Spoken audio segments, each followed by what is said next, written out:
آج ہم جواب آپ کے سامنے رکھنا چاہتے ہیں۔ کئی بار میرے سننے میں بھی یہ آیا ہے اور کئی بار یہ دو صحابہ فون واٹس ایپ وغیرہ اور اس کے ذریعے پوچھتے بھی ہیں، سوال بھی کرتے ہیں، اور ان کی تقاریر کے اندر بھی یہ اعتراض بار بار کیا جاتا ہے کہ جس وقت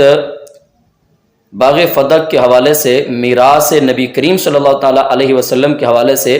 خاتون جنت سلام اللہ علیہا کو حضرت سیدنا صدیق اکبر رضی اللہ تعالیٰ عنہ نے نحن معاشر الانبیاء والی حدیث پاک سنا کر کہ ہم گروہ انبیاء کی جو ہے وہ جو مال ہوتا ہے وہ صدقہ ہوتا ہے، نہ ہم کسی کو وارث بناتے ہیں، نہ خود کسی کے مال کے وارث بنتے ہیں،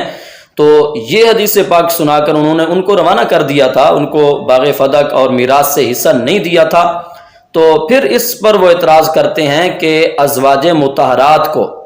رضی اللہ تعالیٰ عنہن امہات المؤمنین، ان کو پھر کس بنا پر ان کے حجرے دیے گئے تھے؟ کیونکہ حجرے تو ان کو سپرد کیے گئے تھے، وہ حجروں کے اندر رہ رہی تھی، کیا پھر نبی کریم صلی اللہ تعالیٰ علیہ وسلم کے بنائے گئے حجرے وہ بھی جو ہے وہ امت کے غرباء، فقراء، مساکین کے مابین صدقہ کر دیے گئے تھے، تقسیم کر دیے گئے تھے؟ ہرگز نہیں، بلکہ تاریخ شاہد ہے اور سنی شیعہ تمام کتب کے اندر موجود ہے کہ ازواج مطہرات رضی اللہ تعالیٰ عنہن ان حجروں کے اندر وہ رہائش پذیر رہی تھی اپنی تا حیات، تو پھر ان کے جو ہے وہ حجرے ان کو کیوں دیے گئے تھے؟ تو اس کا جواب شاہ عبد العزیز محدث دہلوی رحمۃ اللہ علیہ اس کتاب کے اندر یہ تحفہ اثنا عشریہ ہے، اس کے اندر آپ ذکر کرتے ہیں، یہ اس کا صفحہ نمبر 574 ہے جو میرے پاس ہے، تو اس کے اندر یہی اعتراض ذکر کیا گیا، یہ آپ سکرین پر بھی دیکھ سکتے ہیں، پڑھ سکتے ہیں۔ تو آپ سے جب یہ بات کہی گئی تو آپ نے اس اعتراض کا جواب دیا، اور یہ قرین قیاس بھی ہے، عقل بھی اس کو مانتی ہے اور معقول جواب ہے۔ ایک جواب تو انہوں نے قرآن پاک سے دیا، خلاصہ جواب یہ ہے کہ یہ حجرے نبی کریم صلی اللہ تعالیٰ علیہ وسلم نے اپنی ظہری حیات طیبہ کے اندر، اپنی حیات مبارکہ کے اندر ازواج مطہرات رضی اللہ تعالیٰ عنہن کو سپرد فرما دیے تھے، مالکانہ طور پر انہیں ہبہ فرما دیے تھے، اور اس کی دلیل قرآن پاک کے اندر بھی موجود ہے کہ قرآن پاک کے اندر اللہ تعالیٰ نے جب ازواج مطہرات رضی اللہ تعالیٰ عنہن کو خطاب فرمایا تو کیا فرمایا؟ وَقَرْنَ فِي بُيُوتِكُنَّ، کہ اپنے گھروں کے اندر ٹھہری رہو۔ بیوتکن، یہاں پر بیوت کی نسبت ازواج مطہرات کنہ ضمیر کی طرف کی گئی ہے، ازواج مطہرات کی طرف کی جا رہی ہے۔ اگر یہ گھر اس وقت حجرے جو تھے وہ نبی کریم صلی اللہ تعالیٰ علیہ وسلم کے تھے تو پھر آنا یہ چاہیے تھا وقارنا فی بیت رسول اللہ، فی بیوت رسول اللہ صلی اللہ تعالیٰ علیہ وسلم، کہ نبی کریم صلی اللہ تعالیٰ علیہ وسلم کے گھروں کے اندر، حجروں کے اندر جو ہے تم ٹھہری رہو، باہر نہ نکلو۔ تو اس قرآن پاک کی آیت سے یہ بات ثابت ہوتی ہے کہ نبی کریم صلی اللہ تعالیٰ علیہ وسلم نے ظہری حیات طیبہ کے اندر ازواج مطہرات کو یہ حجرے وہ ہیبہ فرما دیے تھے، زندگی مبارک کے اندر انہیں مالکانہ طور پر ان کو دے دیا تھا۔ اور اس پر دوسری دلیل بھی ہمارے پاس موجود ہے، جس وقت حضرت عمر فاروق اعظم رضی اللہ تعالیٰ عنہ کا وصال کا وقت قریب آیا تو آپ نے اپنے بیٹے حضرت عبداللہ بن عمر رضی اللہ تعالیٰ عنہ کو حضرت ام المومنین سیدہ طیبہ طاہرہ عائشہ صدیقہ رضی اللہ تعالیٰ عنہ کی بارگاہ کے اندر بھیجتے ہیں، اور یہ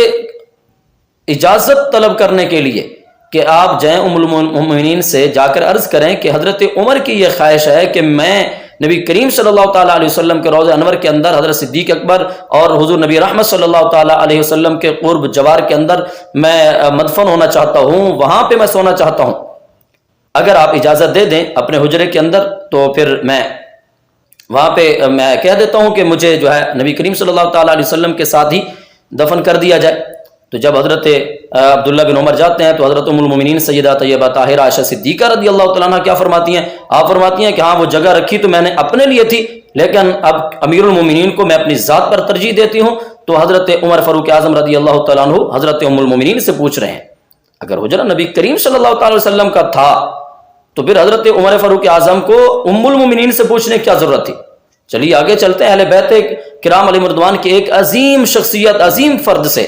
اس بات کا حوالہ دیتے ہیں کہ حضرت امام حسن مجتبی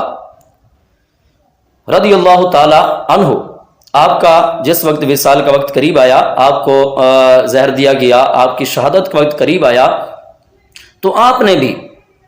حضرت ام المومنین سیدہ طیبہ طاہرہ عائشہ صدیقہ رضی اللہ تعالیٰ عنہ کے پاس آدمی کو بھیج کر یہ جو ہے اجازت چاہی، اجازت طلب کی کہ اگر آپ اجازت دیں تو پھر میں اپنے نانا جی کے ساتھ روضہ انور کے اندر آپ کے حجرے کے اندر سونا چاہتا ہوں۔ تو اس سے بھی یہ پتہ چلتا ہے، حضرت ام المومنین نے اجازت دے دی، آپ نے اجازت بھی دے دی، تو اس سے پتہ چلتا ہے کہ حجرے جو تھے وہ امہات المومنین کے اپنی ذاتی ملکیت میں تھے، اور ان کے جو ہے وہ دور مبارک کے اندر نبی کریم صلی اللہ تعالی وسلم نے اپنی ظاہری حیات طیبہ کے اندر ان کو حجرے وہ ہبہ فرما دیے تھے، مالکانہ تصرف کے طور پر عطا فرما دیے تھے، ان کی ملک اور ان کے قبضے میں تھے۔ اور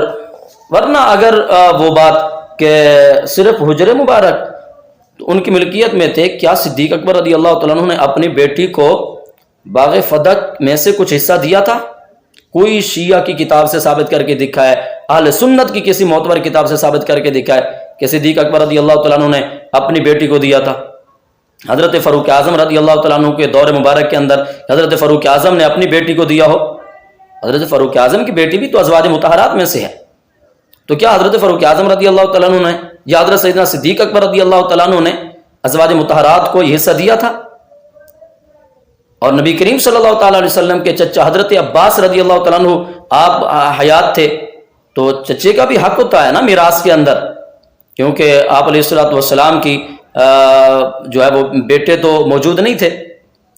تو چچے کا حق ہوتا ہے۔ تو کیا حضرت عباس رضی اللہ تعالیٰ عنہ کو حق دیا گیا تھا میراث کا؟ تو پھر کیوں شور ڈالا ہوا ہے کہ حضرت خاتون جنت سلام اللہ علیہا کے حوالے سے؟ سیدنا صدیق اکبر رضی اللہ تعالیٰ عنہ نے وہی کیا جو نبی کریم صلی اللہ تعالیٰ علیہ وسلم کرتے تھے، لہٰذا اس اعتراض کا جواب یہ ختم ہو گیا۔ جواب ہم نے دے دیا ہے کہ حضرت ام المومنین سید عائشہ صدیقہ رضی اللہ تعالیٰ عنہ یا دیگر امہات المؤمنین کے قبضے میں تھے وہ گھر، نہ کہ جو ہے ان کو بطور میراث دیے گئے، لہذا ان کو بطور میراث یہ گھر نہیں دیے گئے۔ نبی کریم صلی اللہ تعالی وسلم ظاہری حیات طیبہ کے اندر انہیں یہ ہبہ فرما کر گئے تھے۔ قرآن پاک سے بھی ثابت کیا، اور حضرت فاروق اعظم، حضرت امام حسن مجتبی رضی اللہ تعالیٰ عنہ کے یہ ان کی اجازت طلب کرنے